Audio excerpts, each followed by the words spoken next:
வரஹ்மத்துல்லாஹி வபரகாத்து. கண்ணியத்திற்குரிய இல்லாமல் அல்லாஹுவின் நல்லடியார்களே, சமீபத்தில் சமூக வலைதளம் ஒன்றில் திருமறை குர்ஆனில் பல்வேறு முரண்பாடுகள் இருக்கிறது என்பதைப் போல ஒரு செய்தி சிலரால் பரப்பப்பட்டு அதற்கு கீழே நிறைய கமெண்டுகள் அதற்கு ஆதரவாக குர்ஆனிலிருந்தே ஆதாரங்களை தருவதைப் போல பலரும் பதிவிட்டிருந்த ஒரு செய்தியை பார்க்க நேர்ந்தது. அது என்ன செய்தி அப்படின்னா, திருமறை குர்ஆனில் அல்லாஹ் தன்னை பற்றி தன்னுடைய படைப்பு திறன் பற்றி சொல்லுகிற சில வசனங்கள் அந்த பதிவில் மேற்கோள் காட்டப்பட்டிருந்துச்சு. அல்லாஹ்வுடைய படைப்பு திறன் குறித்து திருமறை குர்ஆனில் ஏராளமான செய்திகள், நூற்றுக்கணக்கான வசனங்கள் இடம்பெற்றிருக்கிறது.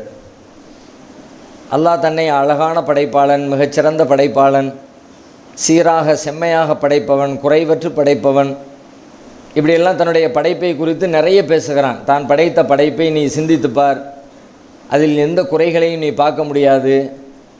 இப்படி இந்த படைப்பு சம்பந்தமாக மட்டுமே நூற்றுக்கணக்கான வசனங்களை குர்ஆனில் பார்க்க முடியும். அதை அல்லாஹ் தனக்கு ஒரு பெருமிதமாக குர்ஆன் நெடுகிலும் சொல்லி காட்டுகிறான். நாமெல்லாம் அறிந்த ஒரு சூரத்து தீன், வத்தீனி வஸ்ஸைத்தூன் வதூரி சீனீன் வஹாதல் பலதில் அமீன் லகது ஹலக்னல் இன்சான ஃபி அஹ்ஸனி தக்வீம். பல விஷயங்கள் மீது அல்லாஹ் அதில் சத்தியமிட்டு கொண்டே வருகிறான். வத்தீன், அத்தீன் மீது சத்தியமாக, வஸ்ஸைத்தூன், ஒலிவ மரத்தின் மீது சத்தியமாக, வதூரி சீனீன், தூர் சீனா மலையின் மீது சத்தியமாக, வஹாதல் பலதில் அமீன், அபயமளிக்கின்ற இந்த பூமியின் மீது, இந்த ஊரின் மீது சத்தியமாக, லகது ஹலக்னல் இன்சான ஃபி அஹ்ஸனி தக்வீம், நிச்சயமாக நாம் மனிதனை அழகான வடிவத்திலே படைத்திருக்கிறோம். இந்த கருத்துப்பட அல்லாஹ்வுடைய படைப்பை பற்றி பேசுகிற இடங்கள் எல்லாமே இந்த மாதிரியான கருத்துப்பட குர்ஆன் பேசுகிறது. இந்த வசனங்களுக்கு இடையில் குர்ஆன் ஒரு வசனத்தில் அல்லாஹ் விரிவாகவே இந்த படைப்பை பற்றி, மனித படைப்பை பற்றி பேசுகிற நேரத்தில் விரிவாக பேசுகிறான். வலகது கலக்கனல் இன்சான மின் சுலாலத்தின் மின் தீன், களிமண்ணின் சத்திலிருந்து மனிதனை நாம் படைத்திருக்கிறோம். களிமண்ணிலிருந்து படைத்தோம், ஈர களிமண்ணிலிருந்து படைத்தோம், ஓசை வருகிற களிமண்ணிலிருந்து படைத்தோம். இப்படி ஒவ்வொரு இடத்துல ஒவ்வொரு வகையான அந்த களிமண்ணுக்கு அடைமொழி கொடுத்து ஆனால் ஒவ்வொரு அடைமொழியும் ஒவ்வொரு அறிவியல் செய்திகளை சொல்லுகிறது. ஈர களிமண் என்பதில் அதில் பல அறிவியல் இருக்கிறது. சப்தமிடுகிற களிமண் என்று சொல்வதில் அதில் பல அறிவியல் செய்திகள் இருக்கிறது. வெறுமனே மண்ணிலிருந்து படைக்கப்பட்டான் என்பதில் அதில் பல அறிவியல் கூற்றுகள் இருக்குது. ஒவ்வொரு சொல்லுக்குள்ளேயும் ஏராளமான அறிவியல் கண்டுபிடிப்புகள் சார்ந்த செய்திகள் உள்ள அடங்கி இருக்கிறது. இந்த வசனத்தில் அல்லாஹ் என்ன பேசுகிறான்னா, வலகது கலக்கனல் இன்சான மின் சுலாலத்தின் மின் தீன், மனிதனை நாம் களிமண்ணின் சத்திலிருந்து நாம் படைத்திருக்கிறோம். சும்ம கலக்கனன் நுத்துஃபத்தா அலக்கத்தன், பிறகு இந்த அந்த மனிதனை ஃபஜஅல்னாஹு ஃபீ கராரி மக்கீன், ஒரு விந்து துளியாக பாதுகாப்பான இடத்திலே அவனை நாம் ஆக்கிவிட்டோம். முதல் மனிதனை பற்றி பேசும்போது மண்ணுன்னு பேசுது, அதுக்கு அடுத்தடுத்து வரக்கூடிய மனிதர்களை பற்றி பேசும்பொழுது களிமண், அந்த களிமண்ணுடைய சத்து அப்படிலாம் பேசுகிறது. இப்போ அந்த விந்து துளியை ஒரு பாதுகாப்பான இடத்திலே நாம் ஆக்கி வைத்தோம். சும்மா கலக்கனன் நுத்துஃபத்தா அலக்கத்தன், பிறகு அந்த நுத்துஃபாவை, அந்த விந்து துளியை ஒரு கருவுற்ற சினை முட்டையாக நாம் ஆக்கினோம். சும்மா கலக்கனன் நுத்துஃபத்தா அலக்கத்தன் கலக்கனல் அலக்கத்த முல்லுகத்தன், பிறகு அந்த கருவுற்ற சினை முட்டையை சதை துண்டாக நாம் மாற்றினோம். கலக்கனல் முல்லுகத்த இலாமன், பிறகு நாம் அந்த சதை துண்டை எலும்பாக மாற்றினோம். கலக்கனல் முல்லுகத்த இலாமன் கசவுனல் இலாமல் அஹ்மா, பிறகு அந்த எலும்புக்கு நாம் இறைச்சியை போர்த்தினோம், ஆடையாக அணிவித்தோம். சும்மா அன்சனாவு ஹல்கன் ஆகர், பிறகு அவனை நாம் வேறொரு படைப்பாக ஆக்கினோம். ஃபதபாரக்கல்லாஹு அஹ்ஸனுல் ஹாலிகீன், படைப்பாளர்களில் அழகானவனாகிய அல்லாஹ் பாக்கியம் பொருந்தியவன் என்று அந்த வசனம் முடிகிறது.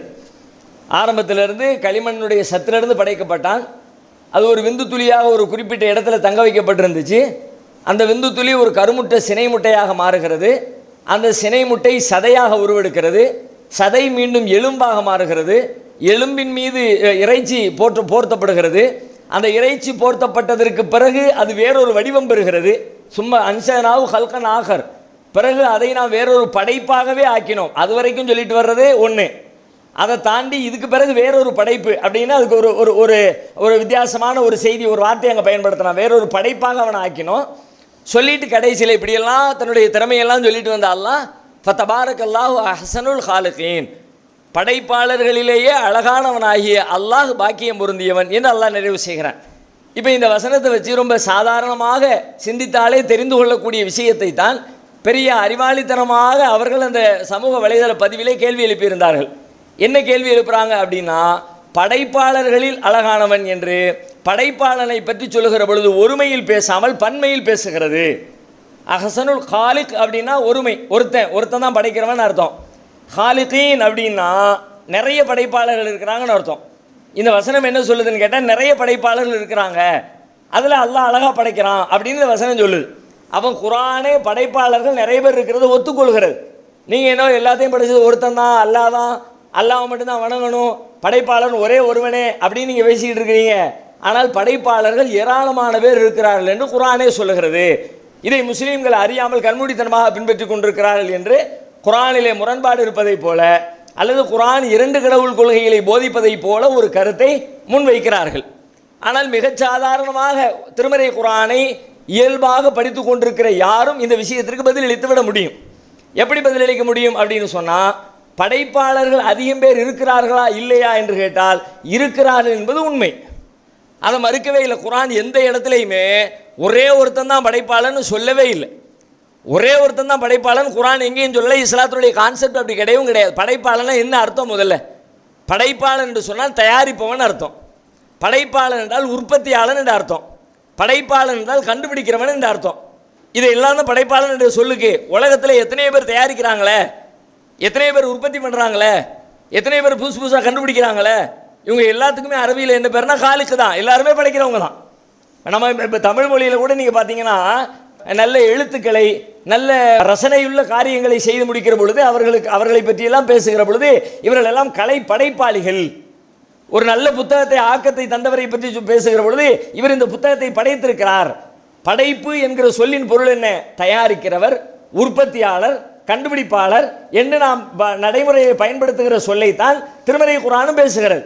படைப்பாளன் என்பது உலகம் முழுவதும் இருக்கிறது, எல்லா மனிதர்களும் படைக்கிறார்கள்.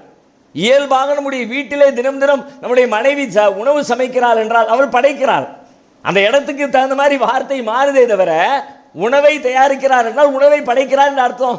ஒரு அரிசி எடுக்கிறாங்க, ஒரு கோதுமை எடுக்கிறாங்க, ஒரு கத்திரிக்காய் எடுக்கிறாங்க, ஒரு வெண்டைக்காய் எடுக்கிறாங்க, ஒரு சாம்பார் எடுக்கிறாங்க, ஒரு தண்ணியை தூக்கி ஊற்றுறாங்க, அது போட்டு எல்லாத்தையும் ரெடி பண்ணி உணவு அப்படின்னு ஒன்று உருவாகுதுன்னு சொன்னால் அதை உருவாக்கியவர் யார்? ஒரு பெண் உருவாக்கி இருக்கிறார், நம் தாய் உருவாக்கி இருக்கிறார், நம் தந்தை உருவாக்கி இருக்கிறார். டெய்லி டெய்லி டெய்லி டெய்லி உலகத்தில் உருவாக்குதல் நடைபெற்று கொண்டே இருக்கிறது, படைப்புகள் நடைபெற்று கொண்டே இருக்கிறது. படைப்பாளனே இல்லை அப்படின்னு சொன்னா தான் நிறைய, வேற யாருமே படைக்கலை அப்படின்னா அதுதான் குர்ஆனை பொய்ப்பிப்பதாக அர்த்தம். ஒரே ஒருத்தன் தான் படைக்கிறான், வேற யாருமே படைக்கல. இப்போ இவங்கெல்லாம் யாரு? இவங்கெல்லாம் படைக்கலையா இல்லையா என்கிற கேள்வி வரும். எல்லோருமே படைக்கிறார்கள். ஆனால் அல்லாஹ்வை பற்றி சொல்லுகிற பொழுது ஒரு வார்த்தையை இறைவனுக்கு ஒப்பிடுகிற பொழுது அதனுடைய பொருளும், மனிதர்களுக்கு ஒப்பிடுகிற பொழுதும் அதனுடைய பொருளிலே ஒரு பெரிய வேறுபாடு வந்துடும். இந்த அடிப்படையான இலக்கணத்தை புரிந்து கொள்ளாதனால் வருகிற கேள்வி. படைப்பாளன் என்று சொன்னால் மனிதர்களும் படைக்கிறார்கள், அல்லாஹும் படைக்கிறான். ஆனால் அல்லாஹ் படைக்கிற விதம் வேறு, மனிதர்கள் படைக்கிற விதம் வேறு. அல்லாஹ் படைப்பதை போல யாராலும் படைக்க முடியாது. அல்லாஹ் படைப்பாளன் என்றால் அவன் ஒருவனே படைப்பாளன். எப்படி? அவன் படைப்பதை போல அவன் மட்டுமே படைப்பாளன். மனிதர்கள் படைக்கிறார்கள், ஒருவர் படைப்பதை போல 1000 பேர் படைப்பார்கள். ஒருவர் சாம்பார் வைக்கிற மாதிரி 1,00,000 பேர் சாம்பார் வைக்கிறது இல்லையா? ஒருத்தர் வீடு கட்டுற மாதிரி 1,00,00,000 பேர் வீடு கட்டுறது இல்லையா? ஒருத்தர் மைக்கு தயார் பண்ண மாதிரி 1,00,000 பேர் தயார் பண்றது இல்லையா? அல்லாஹ்வை பற்றி பேச அவன மாதிரி தயாரிக்கிற வேற யார் இருக்கா? அதான் அல்லாஹ் வைக்கிற கேள்வி. அழகான படைப்பாளர் அல்லாஹ் உயர்ந்தவன் என்று சொன்னால் அல்லாஹ் படைப்பதை போல உலகத்திலே படைப்பதற்கு வேறு யாரும் இருக்கிறார்களா? அவ்வளவே ரொம்ப சாதாரணமாக நாம் எல்லாரும் தெரிந்திருக்கிற திருமறை குர்ஆன் தன்னை பற்றி, அல்லாஹ்வை பற்றி அதிகமாக பேசுகிற சில பண்புகளை எடுத்து பாருங்க. அல்லாஹ் தன்னை எப்படி அறிமுகப்படுத்துகிறான்? இன்னல்லாஹ் தஆலா சமீஉம் பஸீர். அல்லாஹ் பார்க்கிறவனாக இருக்கிறான், அல்லாஹ் கேட்கிறவனாக இருக்கிறான். அல்லாஹ் படைக்கிறவனாக இருக்கிறான் என்று சொல்வதை போல அல்லாஹ் பார்க்கிறான், அல்லாஹ் கேட்கிறான், அல்லாஹ் கொடுக்கிறான், அல்லாஹ் கண்காணிக்கிறான், அல்லாஹ் தண்டிக்கிறான், அல்லாஹ் இரக்கம் காட்டுகிறான். இதுலையும் தான் எல்லாரும் படைக்கிறது மட்டுமா இருக்கிறாங்க. இதை மட்டும் நீ கேள்வி கேட்கிறிய? அல்லாஹ் பார்க்குறான். ஏப்பா உலகத்தில் இருக்க எல்லாரும் பார்க்குறாங்க, நிறைய பேர் பார்க்குறவங்க இருக்கிறாங்க, நிறைய பேர் கேட்குறவங்க இருக்கிறாங்க, நிறைய பேர் கொடுக்குறவங்க இருக்கிறாங்க, நிறைய பேர் தண்டிக்கிறவங்க இருக்கிறாங்க. அதையெல்லாம் எப்படி புரிஞ்சுக்கிறோம்? எல்லாரும் பார்க்குறாங்க தான். ஆனால் அல்லாஹ் பார்க்குற மாதிரி யார் பார்க்குறான்? அல்லாஹ் பார்க்கிறான் என்று சொல்கிற பொழுது அல்லாஹ்வுடைய பார்வைக்கு எல்லைகளே கிடையாது. நாம் பார்க்கிறோம் என்று சொன்னால் இந்த சோத்துக்குள்ளே தான் பார்க்க முடியும். சோத்தை போட்டு மறைச்சிட்டோம்னா அதுக்கு பின்னாடி இருக்கிறது என்ன நம்ம பார்வைக்கு தெரியாது. நாம் பார்க்கிறோம் என்று சொன்னால் வெளிச்சத்தில் தான் பார்க்க முடியும். இருட்டுக்குள்ளே நல்ல கண்ணு பார்வை இருக்குது. கண்ணு டாக்டர் கண்ணுக்கு படித்து கண்ணை பற்றி அக்கு வேறு ஆணி வேற தெரிஞ்சு வச்சிருக்கிறாரு. உலகத்தில் உள்ள கண் நோயாளிகளுக்கெல்லாம் மருத்துவம் பண்ணுறாரு. இருட்டில் கொண்டு போய் விட்டுருங்க. கண்ணு தெரியுமா? அவர் கண்ணு தெரியுமா? உலகத்தில் உள்ளவனுக்கு பார்வை குறைபாடு உள்ளவனுக்கெல்லாம் பார்வையை சரி பண்ணுகிற அளவிற்கு ஆற்றல் படைத்த கண்ணொளி வழங்குகிற டாக்டர் தான் அவர். ஆனாலும் அந்த கண்ணு டாக்டருக்கு இருட்டுக்குள்ள கண்ணு தெரியுமா? தெரியாதே. சோத்துக்கு அப்பால உள்ள பார்க்குற கண்ணு உண்டா? கிடையாதே.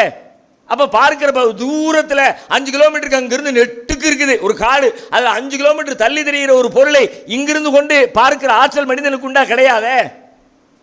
ஆனால் அல்லாஹ்வுடைய பார்வை அப்படி இல்லையே. அல்லாஹ்வுக்கு எந்த தடையும் இல்லை, எந்த எல்லையும் இல்லை, எந்த ஒளியும் தேவையில்லை, எந்த சப்தமும் தேவையில்லை. எல்லாவற்றையும் கடந்து பார்க்கிற ஆற்றல் அல்லாஹ்வுக்கு உண்டு. எல்லாவற்றையும் கடந்து கேட்கிற ஆற்றல் அல்லாஹ்வுக்கு உண்டு. அல்லாஹ் கேட்கிறான், மனிதர்களும் கேட்கிறார்கள். அல்லாஹ் கேட்கிற விதம் வேறு, மனிதன் கேட்கிற விதம் வேறு. மனிதன் கேட்கிற பொழுது ஒரு நேரத்தில் ஒரு ஓசையை தான் மனிதனுடைய காதுகளால் கேட்டு மூளையால் சிந்தித்து கிரகித்து விளங்க முடியும். 2 காது இருக்கிற காரணத்தினால் இந்த காதில் ஒருத்தர் இந்த காதில் ஒருத்தர் பேசு புரிஞ்சுக்க சொல்ல முடியுமா?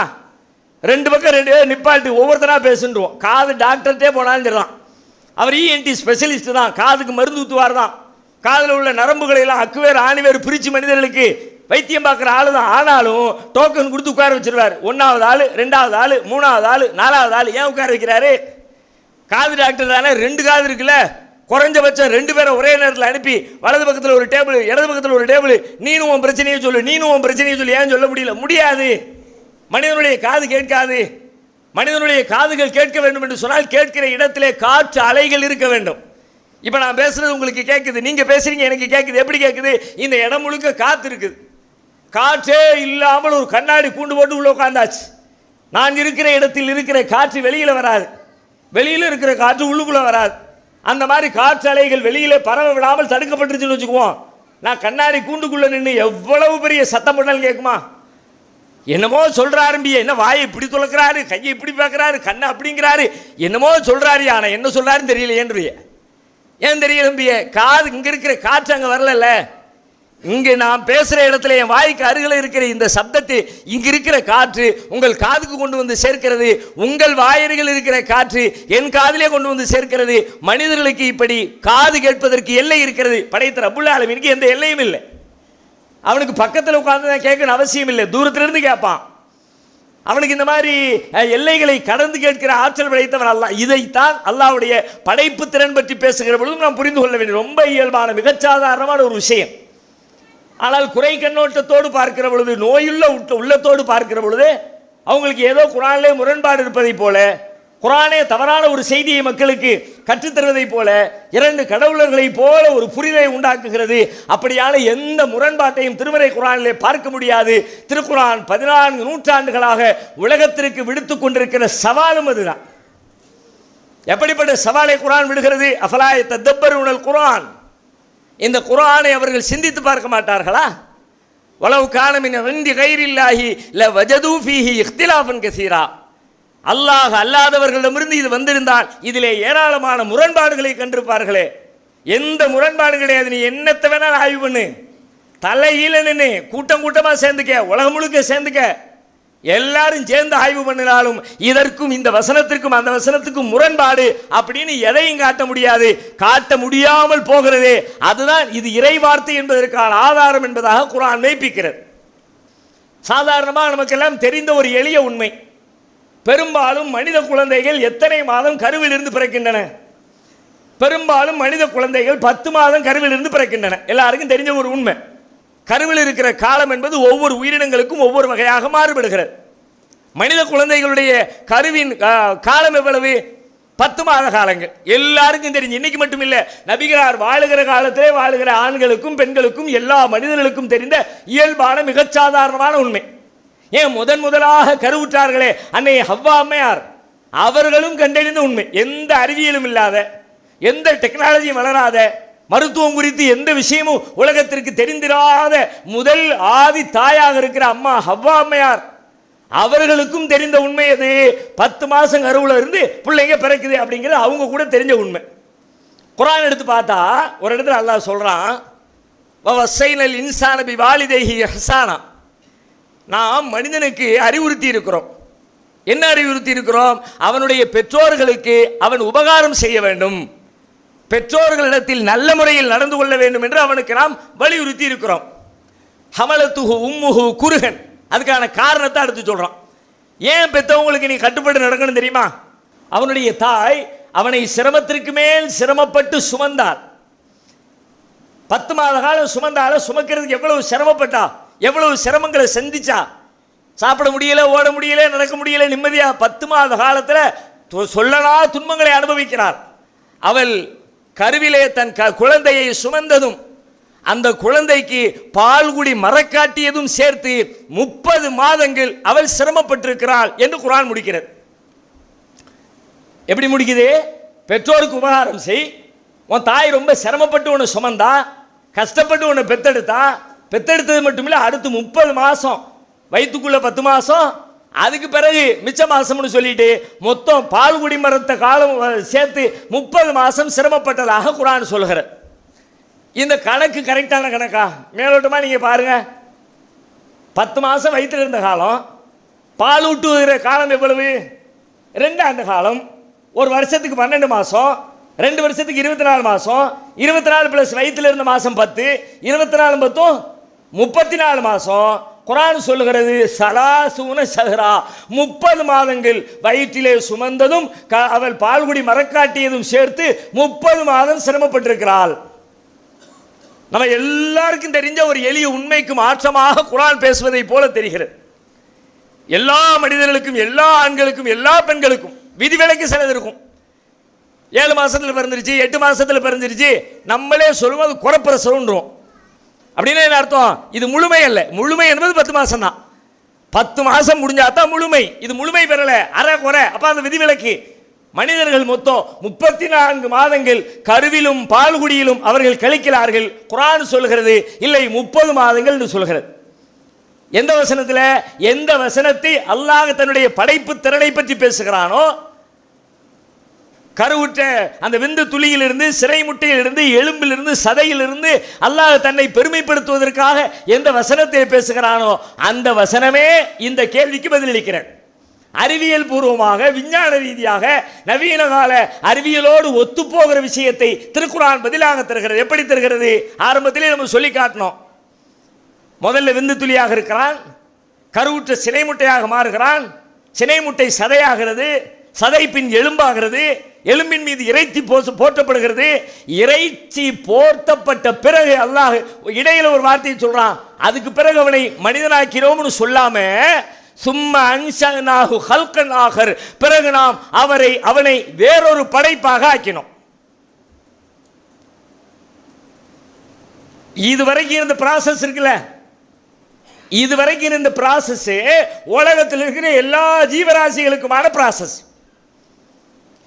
வயிற்றுக்குள்ள விந்தா இருந்தது, சினை முட்டையா இருந்தது, எலும்பா இருந்தது, இறைச்சியா இருந்தது. இது 4 மாத காலம் இந்த ப்ராசஸ் நடக்கிறது. 4 மாதத்திற்கு பிறகு அடுத்த ஸ்டேஜுக்கு வருது.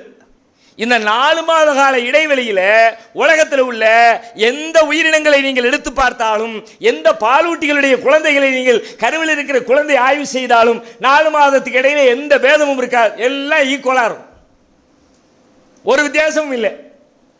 இந்த ஸ்டேஜ் முடிகிற 4 மாத காலம் வரைக்கும் எல்லாம் ஒன்று. 4 மாதத்துக்கு பிறகு அதுக்கப்புறம் தான் மனித குழந்தை என்று மனித வடிவம், மனுஷனுக்கு என்னெல்லாம் தேவையோ அது இதுக்கு அடுத்து தான் ஆரம்பிக்குது. இது வரைக்கும் மனுஷனுக்கு தேவைப்படுறதில்லை. உலகத்தில் உள்ள உயிரினம், அது ஆடாக இருக்கலாம், மாடாக இருக்கலாம், யானையாக இருக்கலாம், கழுதையாக இருக்கலாம், குதிரையாக இருக்கலாம், நாயாக இருக்கலாம், பன்றியாக இருக்கலாம், எது வேணுமாலும் இருக்கலாம். எல்லாவற்றுக்குமான இயல்பான ப்ராசஸ் விந்தாக இருத்தல், சதையாக மாறுதல், எலும்பாக மாறுதல், இறைச்சியாக மாறுதல். இது உலகத்தில் உள்ள எல்லாத்துக்குமான ப்ராசஸ். இதுக்கு பிறகுதான் மனுஷ குழந்தை அப்படிங்கிற ஒன்றை வயிற்றுல சுமக்க ஆரம்பிக்கிறா. அது வரைக்கும் சுமந்தது மனுஷ குழந்தை அப்படிங்கிற தன்மையை பெறவே பெறார். மனிதனை சுமந்த காலமாக குர்ஆன் சொல்லுகிறது. மனிதனை சுமந்ததும் மனிதனுக்கு பால்குடி மரக்காட்டியதும் சேர்த்து 30.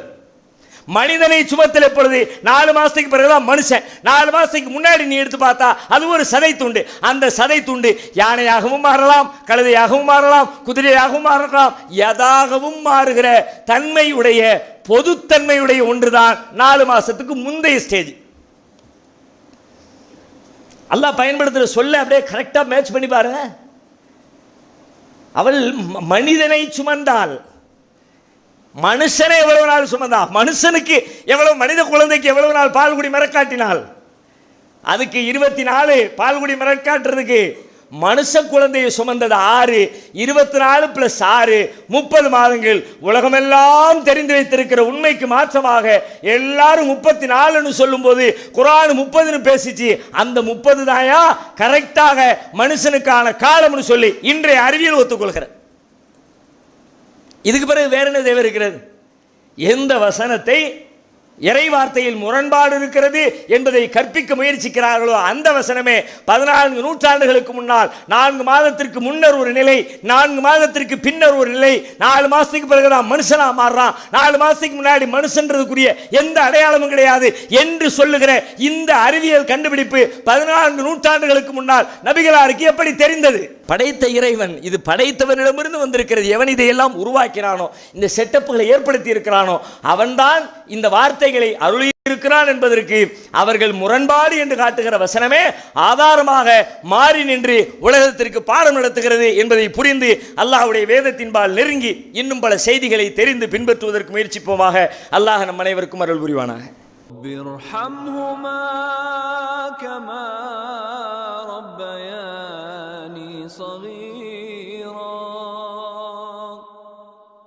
இந்நிகழ்ச்சி சிறக்க ஏக இறைவனை பிரார்த்திக்கும் கடலூர் மூசா மற்றும் குடும்பத்தினர். இந்நிகழ்ச்சி சிறக்க ஏக இறைவனை பிரார்த்திக்கும் ஆனந்தம் காலனியகம் மேல்பட்டாம்பாக்கம்.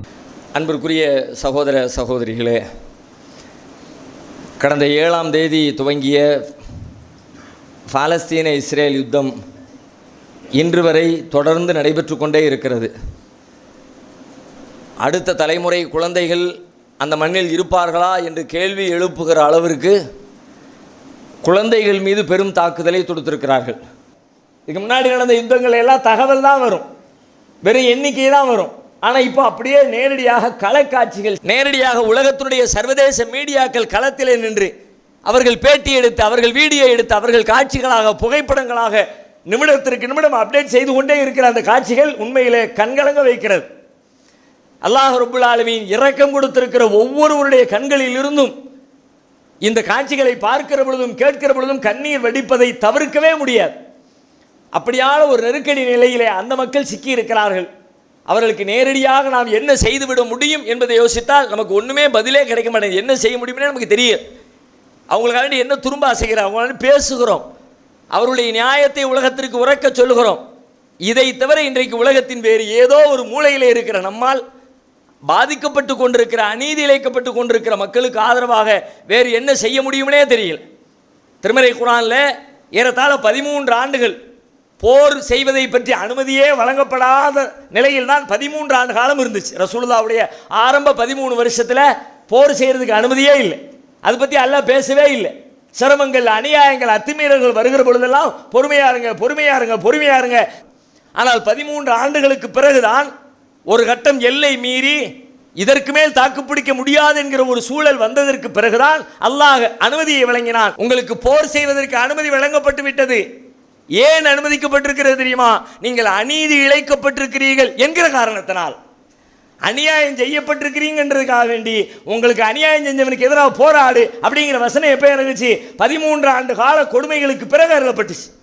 அப்போ அருளப்படுகிற அந்த முதல் வசனமே எப்படி அந்த செய்தியை சொல்லிச்சு? பாதிக்கப்பட்டிருக்கிறான், சண்டை போடு, எழுத்தாடி. அடுத்து மேலும் அதனை தொடர்ந்து அல்லாஹ் வசனத்தை இறக்கி வச்சான். அல்லாஹ்வுடைய பாதையில் போரிடாமல் இருக்க உங்களுக்கு என்ன நேர்ந்தது? வல் முஸ்தலாஃபீன மினர் ரிஜால், ஆண்களில் பலகீனமானவர்கள், ஒன் நிசா பெண்கள், வல் வில்தான் குழந்தைகள். அப்படியே இந்த வசனம் பாலஸ்தீனத்துக்கு அருள மாதிரியே நமக்கு இருக்குது. யகூலூன ரப்பனா அக்ரிஜ்னா மின் ஹாதிஹில் கரியத்தில் ஸாலிமி அஹ்லுஹா, இறைவா அநீதம் செய்கிற இந்த பூமியிலிருந்து எங்களை வெளியேற்று என்று அவர்கள் பிரார்த்தித்துக் கொண்டிருக்கிறார்களே. வஜஅல்னா மின் லதுன்க வலியா, உன் புறத்திலே இருந்து எங்களுக்கு ஒரு பாதுகாவலரை தா. வஜஅல்னா மின் லதுன்க நஸீரா, உன் புறத்திலிருந்து எங்களுக்கு ஒரு உதவியாளரை தா என்று அந்த பாதிக்கப்பட்ட மக்கள் கையேந்தி நிற்கிற பொழுது அவர்களுக்கு ஆதரவாக களத்திலே இறங்காமல் இருக்கிறீர்களே, சண்டையிடாமல் இருக்கிறீர்களே, உங்களுக்கு என்ன நேர்ந்தது? நம்மை பார்த்து கேட்பதை போல இருக்கிறது. அப்ப இந்த மாதிரியான தருணங்களில் நாம் என்ன செய்வது? நாம் களத்திலே இறங்கி செயலாற்றுவதற்கான எந்த வாய்ப்பும் எந்த முகாந்திரமும் அற்ற நாமும் ஒரு வகையில் பலவீனர்களாக, பலவீனத்திற்குள்ளே கட்டுப்பட்டவர்களாக சிக்குண்டவர்களைப் போலத்தான் நாமும் நின்று கொண்டிருக்கிறோம். இந்த தருணத்திலே அவர்களுக்காக நாம் செய்வதற்கு நமக்கு இருக்கிற 2 வாய்ப்புகளில் ஒன்று அவர்களின் நியாயத்தை பேசுவது, அந்த அநியாயத்திற்கு எதிராக போராடுவது, அதற்கான கடுமையான கண்டன குரல்களை வலிமையாக நம்மால் இயன்ற வரைக்கும் திரும்ப திரும்ப திரும்ப பதிவு செய்து கொண்டே இருப்பது. உலகத்தின் மூலை முடுக்குகளில் எல்லாம் அந்த பாலஸ்தீன மக்களுக்கு ஆதரவான குரல் எழுந்து கொண்டிருக்கிறது என்ற செய்தி உலகத்திலே திரும்ப திரும்ப சொல்லப்பட்டு கொண்டே இருப்பது நம்மால் இயன்ற ஒரு காரியம். அடுத்தது, மாற்றங்களை எல்லாம் விதைக்கிற ஆற்றல் படைத்த ரப்புல் ஆலமீனிடத்திலே கையேந்தி பிரார்த்திப்பது. பிரார்த்தனையை பொறுத்தவரைக்கும் இஸ்லாத்தில் ஒரு விதி உண்டு. என்ன விதி? வைதா அஸம்த ஃபதவக்கல் அலல்லாஹ். ஒரு காரியத்தை நீங்கள் முடிவு செய்து விட்டால் அல்லாஹ்வை சார்ந்து இருந்து விடுங்கள். முடிவு செய்யாமல் அல்லாஹ்வை சார்றது இஸ்லாமிய நம்பிக்கை கிடையாது. நாம் ஒரு காரியத்தை செய்யணும்னு முடிவு, இது இப்படித்தான் செய்யத்தான் போறேன் முடிவெடுத்த பிறகு அதுக்குரிய வேலைகளை எல்லாம் செஞ்சுவிட்டு, யா அல்லாஹ் நான் செய்ய வேண்டியது நீ செஞ்சுட்டேன், இனிமே ஓ அருளால் இந்த காரியத்தை நீ நிறைவேற்றித்தான். வெறுமனம் ஒட்டையாக அல்லாஹ்விடத்தில் ஒட்டகத்தை கட்டி வைக்காமல் அல்லாஹ்வை நம்புவது இஸ்லாமிய நம்பிக்கை இல்லை. கட்டி வைத்து விட்டு என் இறைவன் இது அந்து செல்லாமல் என்னை என் ஒட்டகத்தை பாதுகாப்பான் என்று நம்புகிற நம்பிக்கை தான் இஸ்லாமிய நம்பிக்கை. செய்ய வேண்டிய வேலையை செய்யணும், ஆனால் மேற்கொண்டு அதுபோல செய்ய வேண்டியதை செய்துவிட்டு பிரார்த்திப்பதற்கு நாம் களப்பணியாற்றுவதற்கான எந்த வாய்ப்பும் எந்த முகாந்திரமும் எந்த வசதியும் மற்றவர்களாக பலவீனர்களாக உலகத்தின் வேறெங்கோ ஒரு கோடியிலே வாழுகிற மக்களாக நாம் இருந்து கொண்டிருக்கிற காரணத்தினால் ரப்புல் ஆலமீனிடத்திலே நம்முடைய பலகீனத்தையும் சொல்லி, அல்லாஹ் களத்திலே அந்த மக்களுக்கு உதவி செய்வதற்குரிய ஆற்றலற்றவர்களாக நாங்கள் இருக்கிறோம், உதவி செய்கிற ஆற்றல் படைத்த இறைவா நீயே அந்த மக்களுக்கு உதவி செய், அந்த மக்களுடைய துயரங்களை துடைத்து விடு, அங்குள்ள குழந்தைகளை பாதுகாத்து விடு, அங்குள்ள பெண்களை பாதுகாத்து விடு, அங்குள்ள முதியவர்களை பாதுகாத்து விடு என்று அல்லாஹ்விடத்திலே பிரார்த்திக்கிற பொழுது கண்ணியத்தோடு உறுதியோடு அசட்டையாக இருக்காதீங்க. நம்முடைய குடும்பத்துக்கு நம்ம பிள்ளைக்கு ஒன்றுனா நம்ம ஒரு பிள்ளைக்கு துடிச்சு போயிடும். ஒரு சமுதாயமே 4000 குழந்தைங்க, 5000 குழந்தைங்க, 6000 குழந்தைங்க எண்ணிக்கை வருது. குழந்தைங்க 6000 என்ன ஆச்சு? மொத்த ஊரில் எத்தனை பிள்ளைங்க, எத்தனை பேர் மக்கள் தொகை குடியிருப்பு எவ்வளவு இருக்குது, அதில் இத்தனை குழந்தைங்க போயிட்டாங்கன்னா அப்போ அடுத்த தலைமுறை என்ன ஆகும்? வெறும் பொட்டல் காடாக தான் இருக்க போகுதா? போராடுகிற போராட்டம் எல்லாமே வெறும் நிலப்பரப்புக்காக மட்டும்தானா? வாழ்வதற்கு மனிதர்களே இல்லாமல் போராடி என்ன பயன் என்கிற கேள்வி அந்த மக்களுக்கு எழாதா? பிரார்த்தனையிலே மிக முக்கியமான எந்த பிரார்த்தனையும் அல்லாஹ்விடத்திலே மறுக்கப்படாது. அல்லாஹ்விடத்தில் ஏந்துகிற கைகளை அல்லாஹ் வெறுங்கையோடு அனுப்ப வெட்கப்படுகிறான். நபிகளார் சொன்னாங்க, அல்லாஹ்ட்ட நீ ஏந்துற கையை வெறுங்கையா திரும்ப அனுப்புறதுக்கு அல்லாஹ் வெட்கப்படுறான். ஆனால் ஏந்துற கை எப்படி ஏந்துன்னு தெரியுமில்ல, சும்மா ஏனோ தானம்னு யாருக்கோ சும்மா பேருக்கு கேட்டு வைப்போம், ஒரு வார்த்தைக்கு சொல்லி வைப்போம். 4 பேருக்கு துவா செய்யுங்க துவா செய்யுங்கன்னு 4 பேர் சொல்லும் பொழுது அதுக்கு பதிலுக்கு ஏதோ ஒன்று துவா செய்வோமே, அது போன்ற ஒரு அலட்சியமான மனநிலையில் நம்முடைய பிரார்த்தனைகளை வைத்துக் கொள்ளாமல் நமக்காக, நம்முடைய குடும்பத்துக்காக, நம் உறவுக்காக, அல்லது நம் உடலுக்காக, நம் ஆரோக்கியத்துக்காக, நம் வருமானத்துக்காக, நம் எதிர்காலத்திற்காக என்கிற பொழுது நாம் எப்படி அல்லாஹ்விடத்திலே கையேந்துவோமோ அப்படி கையேந்த வேண்டும். ஏனெனில் மூமின்கள் என்று சொன்னாலே ஒட்டு மொத்தமும் ஒரு உடலை போல உணர வேண்டும். அதுதான் இஸ்லாமிய நம்பிக்கை. நபிகளார் போதித்த ஒற்றுமை அதுதான். ஒருத்தனுக்கு அடிபட்டுச்சுன்னா உன் உடம்புல அடிபட்ட மாதிரி, அவன் கை போச்சுன்னா உன் கை போன மாதிரி, அவன் கால் போனா உன் கால் போன மாதிரி அப்படி நீ ஃபீல் பண்ணணும்னு சொல்லி தந்தா நபிகளாருடைய மார்க்கத்தில், அல்லாஹ்வுடைய மார்க்கத்தில் இருக்கிற நாம் அல்லாஹ்விடத்திலே பிரார்த்திப்போம். வலிமையாக பெரும் வல்லரசுகளை எல்லாம் வீழ்த்தி உலகத்திலே மாற்றங்களை தந்த ரப்புல் ஆலமீன் அப்படியே சொல்லுகிறான். குல் நீங்கள் சொல்லுங்கள், அல்லாஹும்ம மாலிகல் முல்க் தூத்தில் முல்க மன் தஷா வ தன்ஸிஉல் முல்க மிம்மன் தஷா வ துஇஸ்ஸு மன் தஷா வ துதில்லு மன் தஷா பியதிகல் கைர் இன்னக அலா குல்லி ஷைஇன் கதீர்.